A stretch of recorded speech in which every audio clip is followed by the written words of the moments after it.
कपड़े धोने वाली बहू।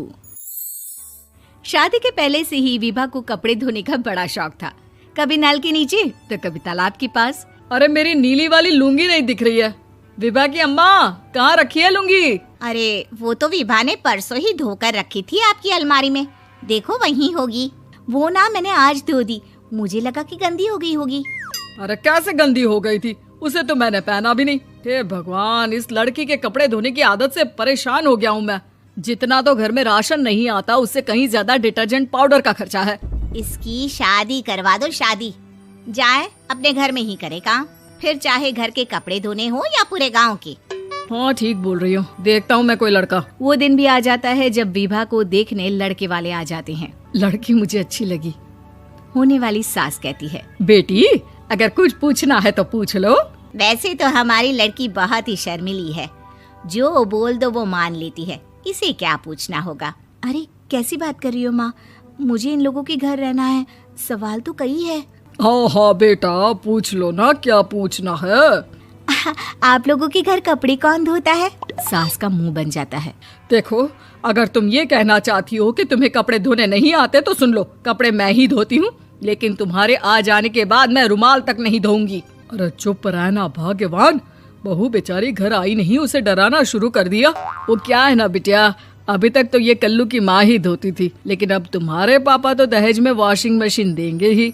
तभी विभा की माँ बोल पड़ती है, सवाल भी पूछा तो क्या। वैसे भाई साहब, मशीन की तो फिर भी कपड़े धोने की कैपेसिटी होती है। मतलब जो बिटिया दे रहे हैं ना विभा, इसे कपड़े धोने का बहुत शौक है। ये आप लोगों के क्या, आस पड़ोस गांव मोहल्ले सबके कपड़े धो दे और उफ तक ना करे। बाहर देखा नहीं आपने कितने कपड़े सूख रहे हैं?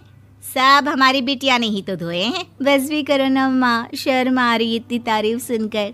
और तो और एक दाग निकाल कर दिखाओ तो मान जाओ। हाँ अच्छा, माफ करना बेटा, मैंने गलत समझा।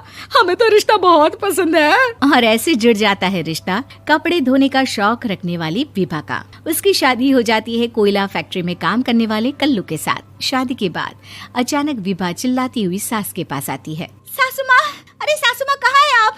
ये तो धोखा है, धोखा दिया आप लोगों ने मुझे। इसे ससुर के चक्कर के बारे में पता चल गया। अरे तो उसमें तुझे क्यों धोखा मिला है? अरे नल में पानी नहीं आता, कपड़े कैसे कब धुलेंगे? अच्छा, तू पानी नहीं आ रहा उसकी बात कर रही है। तो आपने क्या सोचा? कुछ नहीं।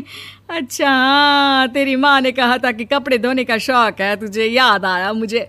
शौक बोलकर कपड़े धोने वाले मेरे जुनून को कम ना आके सासू माँ, कपड़ा धोना मेरा गुरूर है।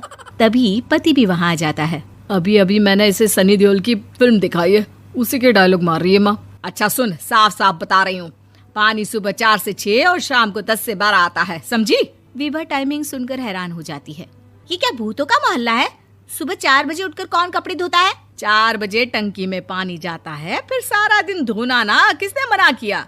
अरे कैसी बात कर रही हैं? 200 लीटर की टंकी में कितने कपड़े धो लूंगी मैं? सुबह ही उठ जाऊंगी मैं। अब क्या था, विभा सुबह 4 से लेकर रात के 12 बजे तक कपड़े ही धोती रहती। एक रोज सास पड़ोस से निकलकर कहीं जा रही होती है कि साथ वाली कहती है, हाँ कल्लू की माँ, जरा ये बताओ कि 2 साड़ी है, 2 ब्लाउज और एक पेटीकोट और एक नाड़े वाला लंबा कच्छा। हाँ तो? अरे तो क्या, कितना लोगी धुलाई ये बताओ। धोबन दिख रहे हैं हम क्या? हमारे पति सरकारी नौकरी से अभी रिटायर हुए हैं और बेटा सुपरवाइजर है कोयला फैक्ट्री में। धोबन समझ रखा है हमें?